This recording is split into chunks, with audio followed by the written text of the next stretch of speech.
Salut à tous, j'espère que vous allez bien. Aujourd'hui on va voir ensemble comment peut jouer Xavi et le Barça la saison prochaine. Quel système, quelle animation on peut avoir. Est-ce qu'on va confirmer l'animation, un peu le système en 3-4-3 qu'on a vu la saison dernière? C'est très possible, on va voir ça ensemble. C'est parti.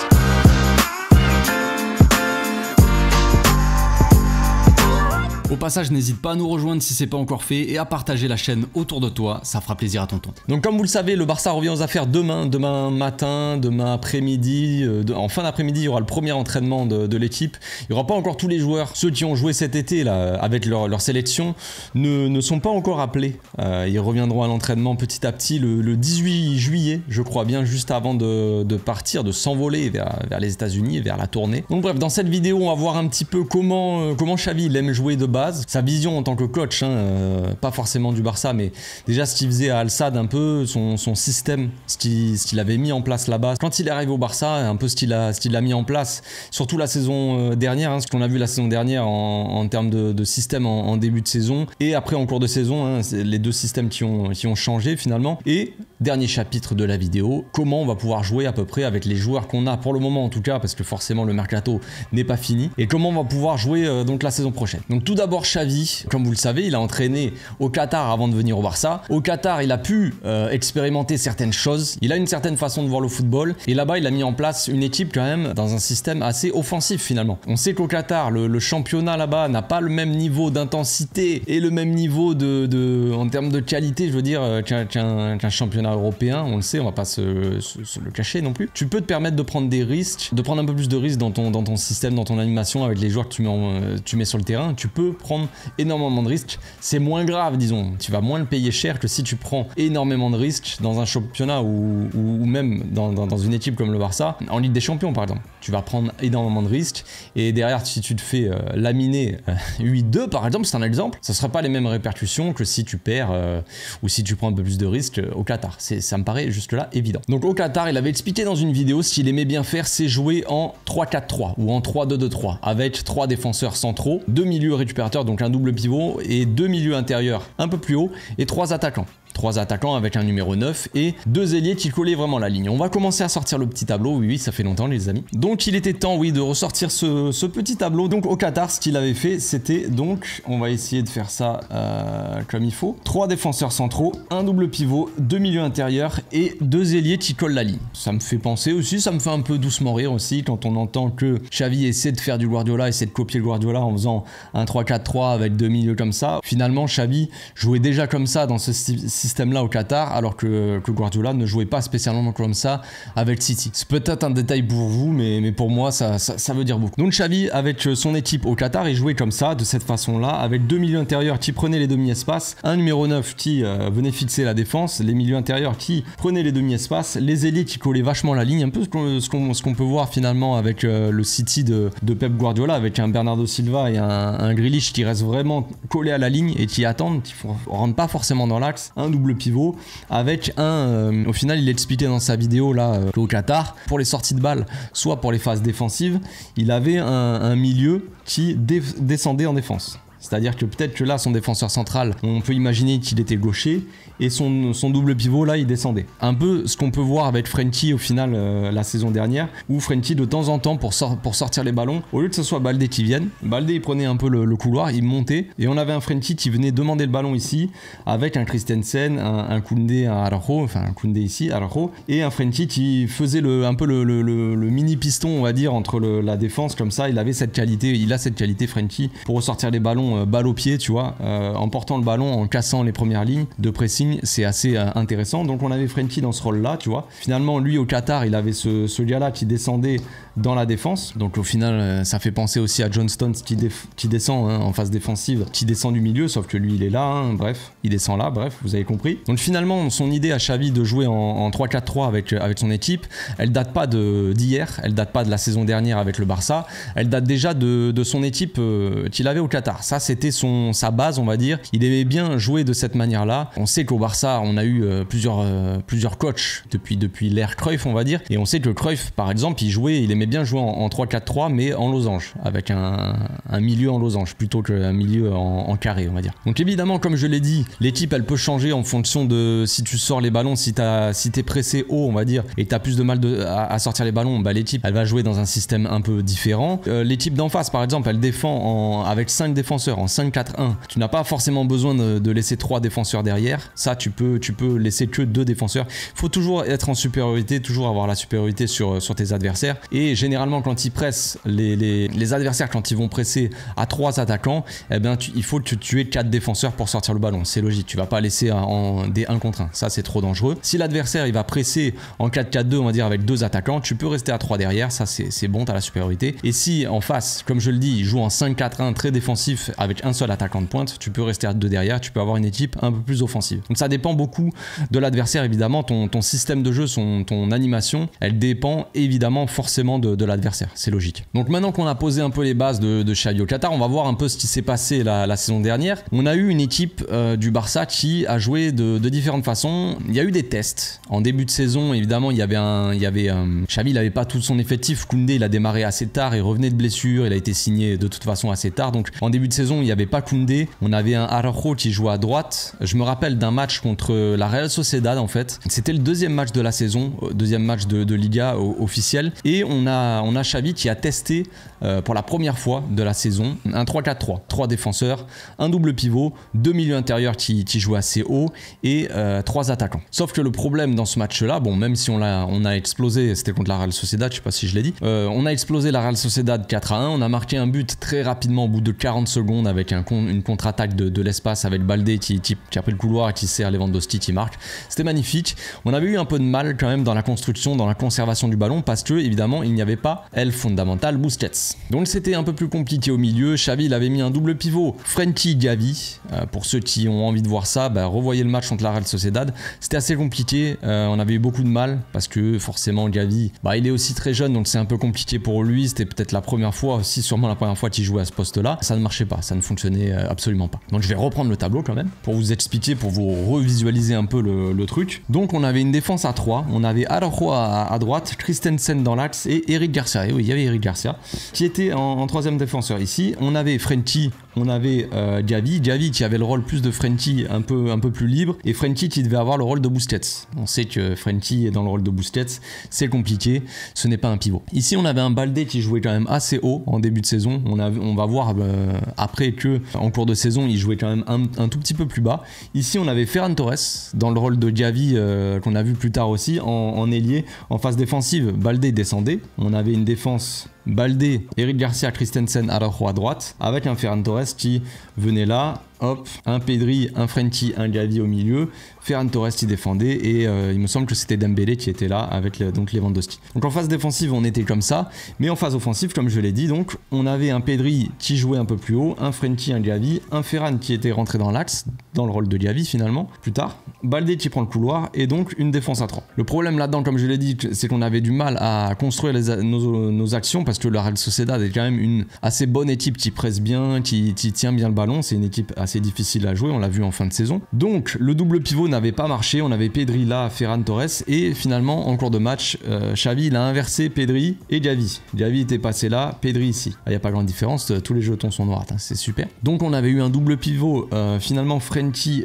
Pedri qui avait un peu mieux marché on va dire. On avait eu du mal forcément mais c'était la solution parce que je crois que Busquets était suspendu pour ce match là. Mais tout ça pour dire que dans le deuxième match de la saison c'était la première fois qu'on avait vu un peu ce système là mis en place. On avait gagné le match, c'était bien. En cours de match il y avait Ansu Fati qui avait remplacé Ferran Torres qui était rentré. Ça avait un peu plus marché parce que Ansu Fati je crois qu'il avait marqué ou il avait fait des passes décisives, je sais plus exactement, mais ça avait plutôt bien fonctionné, c'était sympa. Après en cours de saison on a vu des choses un peu plus un peu différentes et évidemment c'est que le problème quand on a acheté, c'est pas forcément un problème, mais qu'on a acheté Rafinha et on avait Dembélé aussi. Donc finalement t'achètes un mec comme Rafinha assez cher on va dire, qui est censé jouer aussi finalement, censé être titulaire je veux dire. Donc on a Rafinha, Dembélé, on a Ansu Fati, Ferran Torres qui sont les remplaçants et on avait une défense Koundé, donc Araujo, Christensen. Donc comment faire ?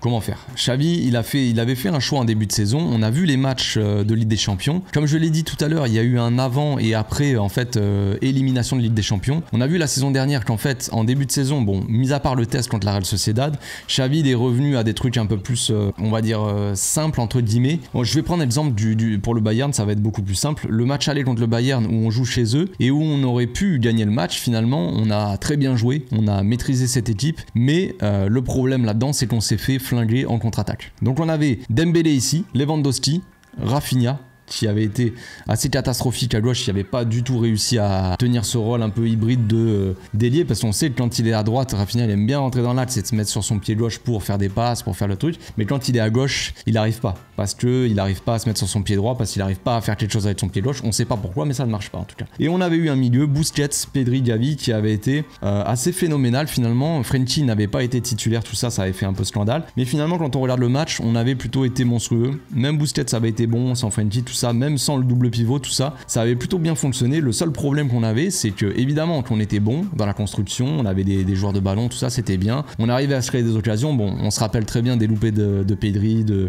Lewandowski aussi, qui avait été catastrophique pour son match contre le Bayern là à Munich. Donc on avait une équipe un peu plus classique, on va dire, en 4-3-3, avec un Baldé quand même qui montait régulièrement dans le couloir, mais on s'était fait flinguer en contre parce qu'on avait moins cette maîtrise, moins cette sécurité derrière. On n'avait pas encore ce double pivot Frenkie Busquets qui fonctionnait à merveille.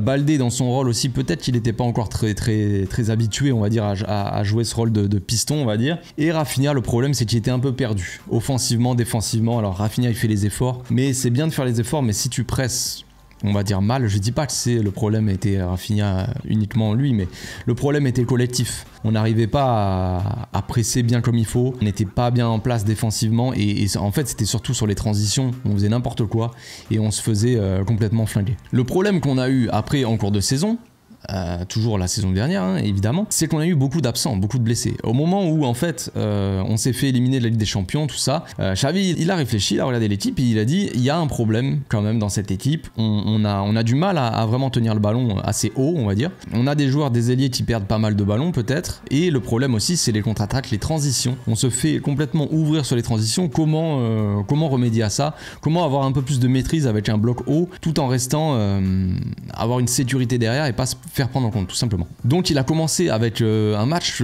contre l'Atlético Madrid où il avait mis Pedri en faux ailier au lieu de s'asseoir Gavi. Et on avait un Busquets, Frenkie, Gavi ici.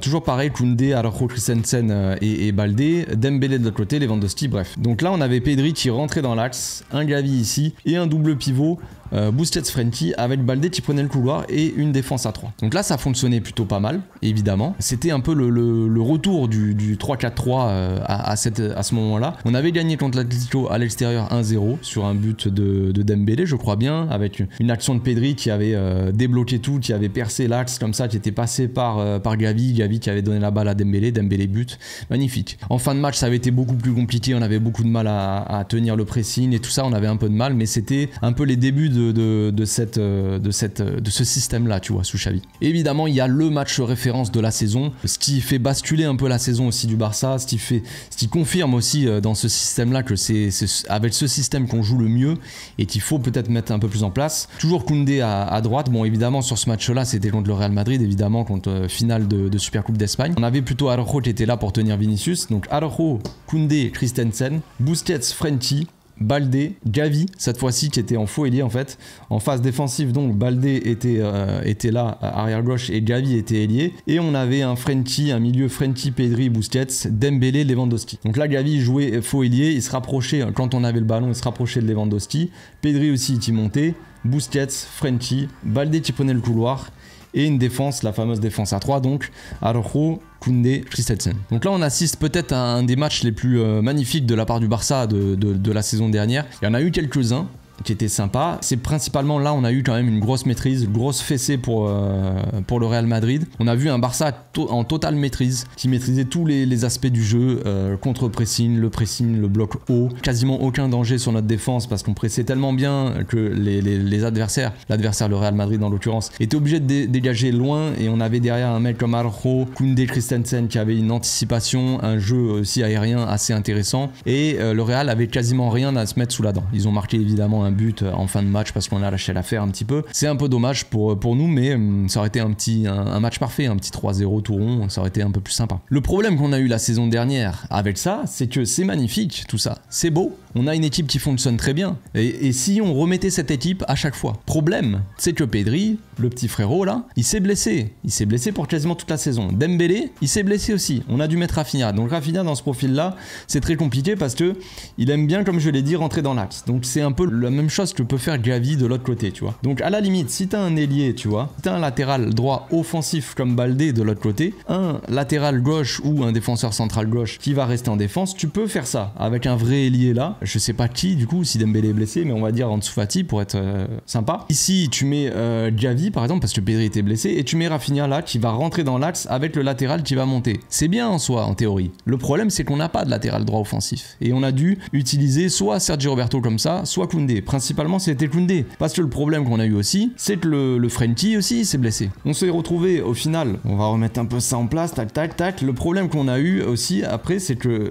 évidemment tout ce système là c'est arrivé un peu trop tard, on était déjà sorti de la Ligue des Champions, c'était un peu trop tard, et puis après on a eu le match contre Manchester United, c'est sympa, et si on allait gagner la Ligue Europa. Le problème c'est qu'on n'avait pas Frenkie, on n'avait pas Pedri, on n'avait pas, il y a eu un match où aussi on n'avait pas Gavi, je sais pas s'il était suspendu, je m'en souviens plus, on n'avait pas Dembélé, on avait qui du coup de l'équipe type, l'équipe la plus flamboyante qu'on avait eu sur le terrain, on n'avait plus personne. Donc le problème c'est qu'on a eu à un moment donné peut-être un double pivot, même Kessié, Sergio Roberto, ou alors Kessié, Sergio Roberto qui était plus milieu intérieur, je crois que c'était au match retour ou je sais plus. On avait Kessié, Sergio Roberto et Busquets et Frenkie qui étaient de retour. Donc c'est sympa, mais le problème c'est que offensivement, bah ça te bousille l'équipe tout simplement. J'ai rien contre Sergio Roberto et Kessié, hein, ils ont l'air très sympathiques, mais concrètement, offensivement, ils ont pas des profils pour faire vraiment des différences en soi. Offensivement, c'est compliqué. On a eu beaucoup de mal à se construire des occasions. Donc ça devient beaucoup plus compliqué quand les absents finalement nous manquent, quoi, tout simplement. Quand t'as pas Pedri au milieu, quand t'as Frenkie qui est pas là, quand t'as Gavi qui est pas là non plus, c'est compliqué directement. On met des mecs comme Ansu Fati, comme Ferran Torres, comme je sais pas, même Rafinha qui à droite finalement a beaucoup de mal parce qu'il lui faut un mec qui prenne le couloir. C'est compliqué. Qui prend le couloir si Rafinha il est là, si Koundé il est là, et si celui-là là c'est soit Roberto, soit Kessié. Tu vois le délire, si c'est à Kessié d'aller prendre le couloir et Rafinha à rentrer, on va avoir un peu de mal, tu vois.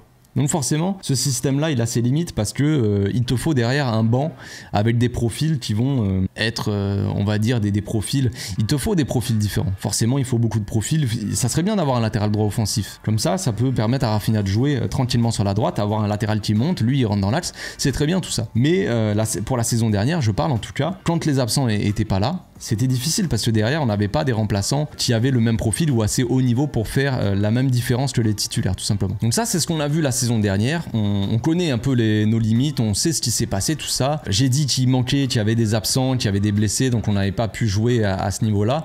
Évidemment Xavi a sa part de responsabilité dans le sens où forcément qu'on dit qu'il aurait pu peut-être un peu plus faire tourner, peut-être faire un peu plus confiance plus rapidement en tout cas à Kessié, faire plus confiance on va dire tout simplement à Pablo Torre qui a un profil quand même assez intéressant, qui aurait pu remplacer Pedri à la créativité. J'ai parlé de Sergio Roberto et Kessié qui étaient des milieux intérieurs, des milieux offensifs qui devaient faire des différences dans le dernier tiers du terrain. Forcément qu'un Pablo Torre c'est un mec qui a un peu plus les qualités offensives pour faire des différences par rapport à ces deux-là. Donc forcément que Xavi a sa part de responsabilité. D'un autre côté aussi, Xavi, lui, il veut aussi la sécurité, mettre des joueurs qui vont te donner cette garantie peut-être, qui vont avoir de l'expérience pour jouer la Coupe d'Europe, pour jouer des gros matchs de Liga. Il va plus faire confiance à des mecs qui ont de l'expérience, des mecs comme Kessié, comme Sergio Roberto, tu vois, comme ça, plutôt que des jeunes, tu vois. Finalement. Donc oui, on peut dire que Xavi n'a pas pris assez de risques pour certains joueurs. Il y en a plein qui disent ça. Il y en a qui disent Xavi, il aime pas prendre des risques, il a pas mis Pablo Torre. Mais Xavi, il a mis en place un système finalement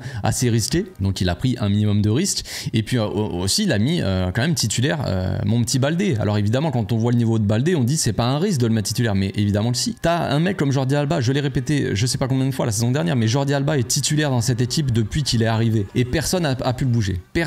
Aucun coach n'a dégagé Jordi Alba. Pourtant, il y a eu des saisons beaucoup plus compliqué pour Jordi Alba, on le sait très bien. Donc après, ça critique Xavi parce qu'il a pas dégagé Busquets. Mais je suis désolé, Busquets la saison dernière a été très utile. Et cette saison-là, on va le voir maintenant, mais ça va être très compliqué si un pivot de grande qualité ne vient pas. Ça va être un peu plus compliqué, on va devoir peut-être faire des bricolages. Ou alors avoir un Oriol Romeu qui va être à un niveau quand même un peu plus bas que Busquets. Je pense qu'on est un peu tous d'accord là-dessus. Donc Xavi a quand même pris des risques la saison dernière, mais il pouvait pas prendre des risques non plus inconsidérés. On n'allait pas jouer quand il y avait des Pedri et tout ça qui étaient blessés. Il allait pas mettre Pablo Torre titulaire indiscutable à tous les matchs. Et même, je sais pas, un mec comme Garrido avec la B, qui est même pas forcément avec la B non plus, qui est assez jeune, titulaire. Il allait pas mettre Casado non plus. Allez, titulaire, tu vois, en Coupe d'Europe. On n'est pas à FIFA. Xavi, il peut pas prendre tous les risques non plus et mettre que des gars de la B ou que des jeunes en croyant qu'on va gagner. On a déjà une équipe très jeune. Et les amis, je l'ai répété plusieurs fois, on a l'équipe la plus jeune du championnat d'Espagne, une des plus jeunes d'Europe. On va pas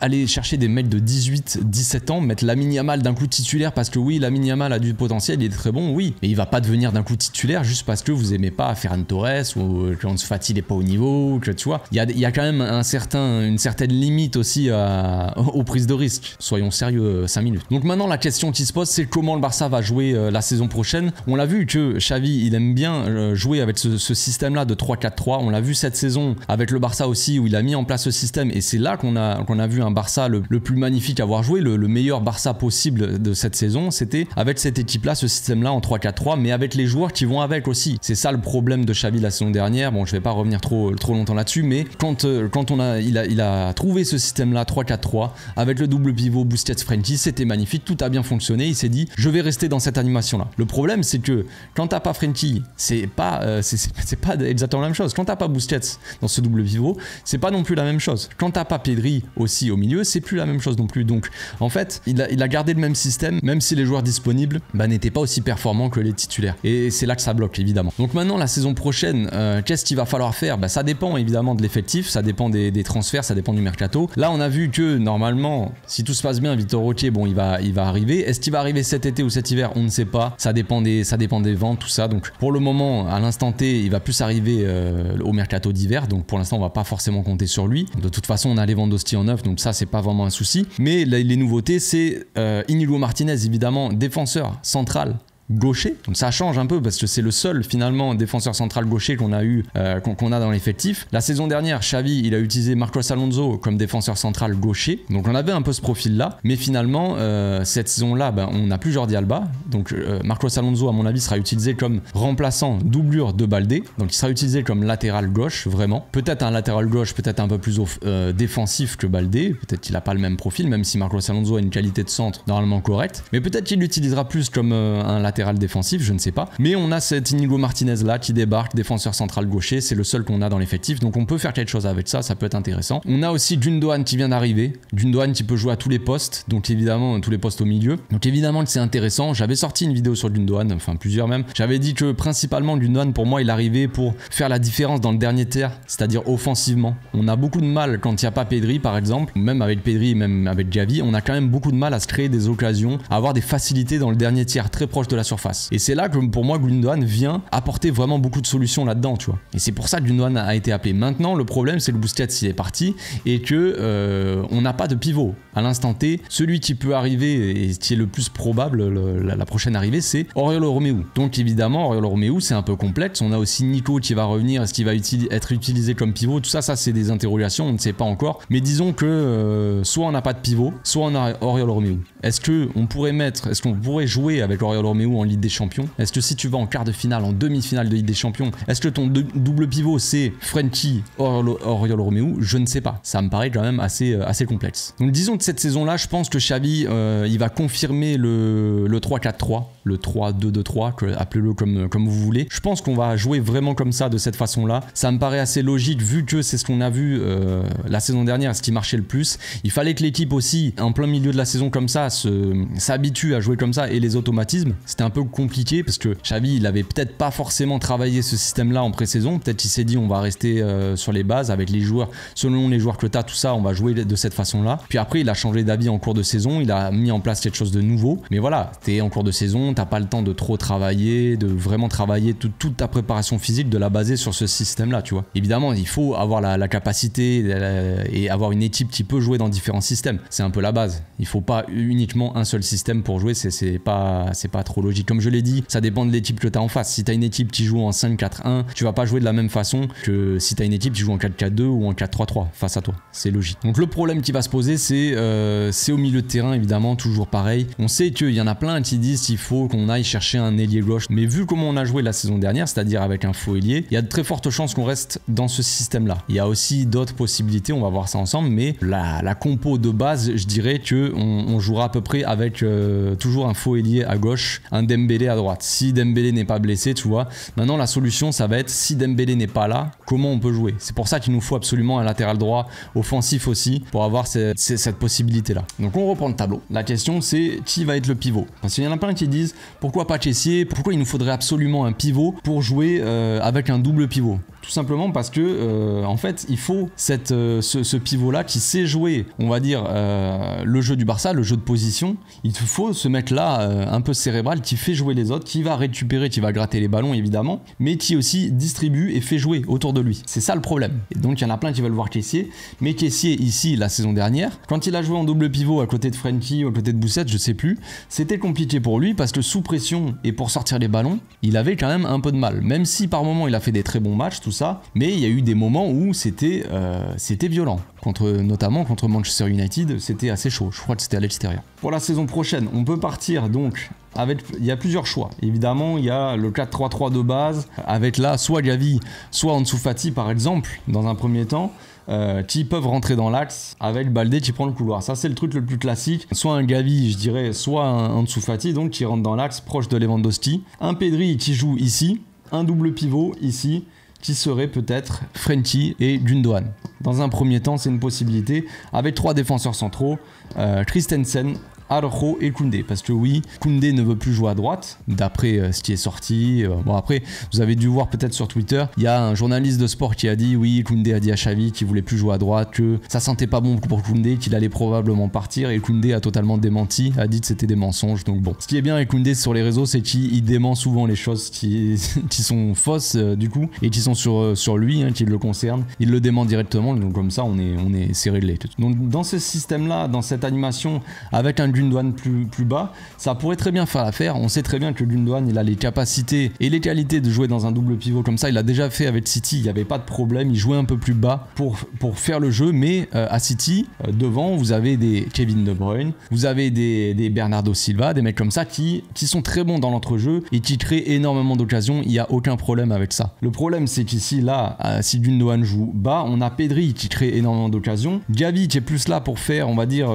pour utiliser ses qualités de jeu sans ballon, ses courses, son contre-pressing, tout ça, mais balle au pied pour faire des différences. Gavi, c'est pas encore ça, c'est quelque chose qui doit forcément énormément améliorer, mais dans un premier temps, il a pas les mêmes qualités que Pedri, évidemment. Donc cette possibilité-là, elle est intéressante, mais il y a toujours un problème offensivement. On a toujours plus ou moins le même problème que la saison dernière, c'est-à-dire créer du danger dans ce dernier tiers-là, cette zone du terrain. Il y a aussi la possibilité de jouer dans le même système, mais avec Pedri ici, Gundogan ici, Frenkie et un pivot ici. Donc est-ce que c'est Oriol Romeu? Est-ce que c'est moi-même qui pourrait jouer en pivot? Je ne sais pas, ça serait une possibilité. On va voir ça avec Xavi. Je vais lui envoyer mon petit CV, je vais lui envoyer une petite vidéo, je fais 2-3 joncs, on sait jamais. Mais ou alors est-ce qu'on a Casado ou tu vois un mec de la baie, je ne sais pas, un jeune disons, et Gundogan qui jouerait un peu plus haut, proche de Lewandowski, ce qui faciliterait aussi les occasions, qui créerait énormément de danger. On sait que Gundogan aussi il a une qualité de frappe en dehors de la surface, il frappe beaucoup, il marque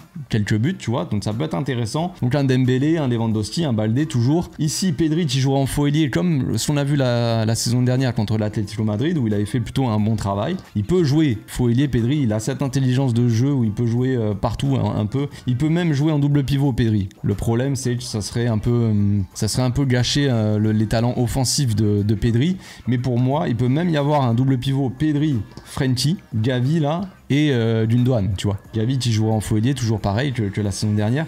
Avoir un Pedri qui fait le jeu. Le problème, c'est que Pedri, il a encore beaucoup de choses à donner pour moi offensivement. Il est encore très jeune, tout ça. Mais avec le temps, vous verrez, je pense que, moi c'est mon avis, je pense qu'avec le temps, quand Pedri prendra de l'âge, prendra de la bouteille, qu'il aura les 28, 29 ans, tout ça, je pense qu'il descendra. Il descendra et il fera un peu plus le jeu, il sera plus comme un milieu vraiment relayeur, peut-être même un pivot, qui sait. Un peu comme peut-être un Iniesta, tu vois, plus. Iniesta il était assez offensif, il jouait parfois ailier, tout ça, quand il était un peu plus jeune. Puis après, petit à petit, il descendait un peu plus quand même, il était un peu plus relayeur, avec un Rakitic et un Bots, tu vois, qui prenait un peu plus qui montait un peu plus, et Iniesta, il faisait un peu plus le jeu, tu vois, il faisait jouer un peu plus les autres. Donc ça, c'est une autre possibilité, évidemment, avec Pedri, tout ça. Il y a aussi d'autres possibilités, comme je l'ai dit, hein, soit Gavi, soit Ansu Fati, avec Gundogan, disons, Pedri, Frenkie. Comme je l'ai dit aussi, un pivot, Oriol Romeu, voilà, tout ça, j'ai déjà dit. Il peut y avoir aussi, ça c'est une autre possibilité, qui sait, on ne sait jamais, un milieu en losange, avec toujours les mêmes défenseurs, hein, peut-être même Inigo Martinez, qui sait, on peut le mettre aussi là-dedans, voilà, ça peut être sympa.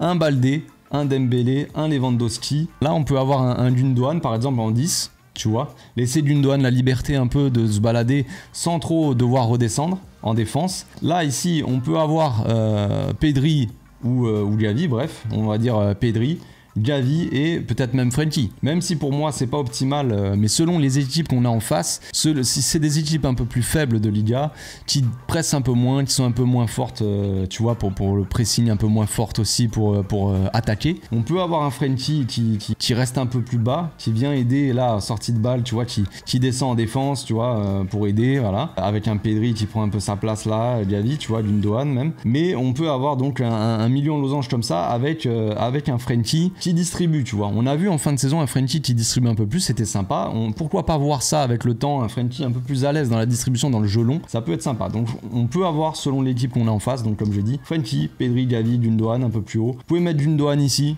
inversé, avec Gavi en numéro 10, ou même peut-être Pedri, mais je trouve que Pedri est plus intéressant quand il peut se balader un peu plus bas parce qu'il a cette intelligence pour garder le ballon, pour conserver le ballon et distribuer, faire jouer les autres un peu plus que Gavi, tu vois. Et Gavi avoir un rôle un peu plus haut, comme peut-être Gavi ce qu'il a avec l'Espagne. Comme Gavi, il a été formé aussi, il a été formé en numéro 10, 9,5, tu vois, où il était quand même un peu plus proche de la surface, où il jouait autour de Lewandowski. Ça peut être aussi intéressant. Comme je l'ai dit aussi tout à l'heure, on peut tomber contre des équipes qui posent le bus. On l'a vu souvent cette saison. Des équipes qui vont jouer en 5-4-1. Donc à 5 derrière, donc il va falloir mettre un peu plus de monde devant et on va pas avoir besoin de jouer, on va dire, forcément à 3 derrière. Vous savez que la saison prochaine aussi, ce qui serait pas mal, ça serait de garder quand même un pur ailier gauche. Quand je dis pur ailier gauche, je parle bien sûr d'Abdé. Abdé qui est champion de la CAN des U23 d'ailleurs avec le Maroc, tout comme Chadi Riyad. On félicite un peu les frérots quand même. Donc on a aussi une possibilité de jouer contre des blocs bas, contre des bus, des 5-4-1 comme je l'ai dit. Donc mettre un peu plus de monde, on va dire. Si on veut rester en 3-4-3 fixe, c'est-à-dire au lieu de revenir à 4 quand on n'a pas le ballon, on reste carrément à 3 défenseurs, avec un défenseur central gaucher, Inigo Martinez, Araujo, Koundé ou Koundé Araujo, bref, on s'en fout. Un double pivot, Frenkie, Gundogan par exemple, Pedri, Gavi, avec un vrai ailier, là qui reste, qui colle la ligne, qui est Abdé par exemple. Abdé ou sinon on met Baldé, mais c'est la même compo que tout à l'heure, mais avec un Abdé plutôt, un Dembélé, un Lewandowski, et on aurait le même système, sauf que au lieu que Baldé redescende en défense, voilà, on a ce système là qui descend avec un peu plus de, voilà, un bloc un peu plus compact, je ne sais pas trop. Un Frenkie peut-être qui peut descendre un peu plus bas aussi au cœur de la défense, il a déjà fait avec l'Ajax, on sait qu'il peut le faire, on sait jamais. Voilà, donc ça c'est une première possibilité. Donc autre système possible contre un bus, disons qu'on démarre avec Roberto à droite. Je sais. Araujo, Inigo Martinez ou Koundé, peu importe, on s'en fout. Baldé, Gavi, Lewandowski, Dembélé, Gundogan, Frenkie, Pedri. Là, on a une possibilité, donc Gavi peut rentrer dans l'axe. On a Baldé qui peut monter, prendre le couloir, comme d'habitude. Un Gundogan qui joue un peu plus haut, un Pedri, un Frenkie, un Sergi Roberto, avec 2 défenseurs seulement. Donc là, on aurait Araujo, Inigo ou Koundé qui restent en défense centrale. Et là, on aurait quand même un peu plus de monde avec un Baldé qui colle la ligne, un Dembélé qui colle la ligne. Et voilà, donc ça fait un peu plus de monde. Mais ça peut être sympa aussi, c'est une possibilité. Vous allez me dire, c'est un peu foufou comme ça de jouer en 2-3-5. Mais c'est ce qu'on a vu aussi par moment cette saison quand on jouait contre des bus. On a vu que Koundé, c'est lui qui montait sur la droite. Baldé montait. Il restait que 2 défenseurs centraux. Et voilà, là, au lieu que Koundé, par exemple, il monte sur l'aile et que Rafinha il rentre, si on a Dembélé ici, Roberto pourrait s'intégrer au milieu. On sait que Roberto il a du mal au milieu, mais il pourrait jouer ce rôle d'uniquement défenseur latéral qui vient s'intégrer au milieu de soi comme ça et qui offre un soutien en fait, et qui couvre surtout dans les transitions défensives. S'il y a des ballons longs sur un ailier, il va couvrir cet espace-là, cette zone-là pour défendre. Mais après, offensivement, disons qu'il fait le plus simple possible. Il lâche le ballon pour Gundogan, pour Dembélé, tu vois. Il est juste là en soutien. Donc ça, c'est une autre possibilité que je trouve intéressante. Donc voilà, je pense que j'ai fait un peu le tour des systèmes. Sinon après, on tourne un petit peu en rond, ça reste à peu près toujours un peu la même chose. Mais vous voyez à peu près où je veux en venir. Il y a beaucoup de possibilités. Tout dépend de l'adversaire qui joue en face. S'il pose un bus, s'il presse haut, s'il joue en 4-3-3, en 4-4-2, en 4-5-1, en 5-4-1, en tout ce que tu veux. Tout dépend de ça. Le but en fait, la saison prochaine, ça va être de mettre en place le plus tôt possible le système, on va dire que Xavi, le système principal que Xavi veut mettre en place. S'il veut mettre un 3-4-3, il va falloir travailler ça assez rapidement dès la pré-saison. Il va falloir que les joueurs s'adaptent aussi à ce système. Il va falloir, par exemple, si on veut utiliser Nico en pivot, il va falloir qu'il s'intègre et qu'il soit testé le plus rapidement en double pivot, par exemple avec Frenkie. Il va pas falloir faire des tests. La saison dernière, le problème de Xavi aussi, c'est qu'il savait pas trop comment utiliser, il savait pas trop où mettre Frenkie. En pré-saison, il avait mis Frenkie en défenseur central. Alors c'était un test. Moi, je suis pas contre mettre Frenkie en défenseur central et en phase offensive, il monte au milieu en double pivot, tu vois. Ça, c'est une possibilité. On joue par exemple avec que des défenseurs centraux, comme peut faire Guardiola avec City par exemple. Mais en phase défensive, tu as Frenkie qui descend en défense, qui a plus le rôle de Stones finalement, qui descend en défense comme il le faisait par moment avec l'Ajax, jouer en défenseur central finalement. Et quand on a le ballon, bah, il monte au milieu, former le double pivot avec un autre gars, tu vois. Avec Gundogan, avec Oriol Romeu, avec Pedri. Mais ça, c'est une autre possibilité. Mais le problème, c'est que la saison dernière, voilà, il avait mis Frenkie en défense. Finalement, après, il utilisait Frenkie comme un milieu relayeur. Il a utilisé aussi comme un pivot par moment, mais c'était un peu plus compliqué. Puis après, il y a eu le double pivot, il y a eu le système 3-4-3. Et là, on a vu la lumière et c'était magnifique. Mais finalement, on n'a pas eu le temps de le travailler en pré-saison. Et c'était ça un peu aussi notre problème. Parmi d'autres problèmes, évidemment. Voilà, je pense que j'ai fait le tour, les amis. J'espère que ma petite vidéo vous a plu. J'espère que je me suis pas trop perdu dans mes explications, que tout le monde a tout compris. Il y a évidemment beaucoup de choses dont j'ai pas parlé forcément, mais comme je vous l'ai dit, sinon la vidéo elle est beaucoup trop longue et ça part dans tous les sens. Donc on se retrouve bientôt pour une nouvelle vidéo. D'ici là, portez-vous bien, passez une très bonne journée. Ciao.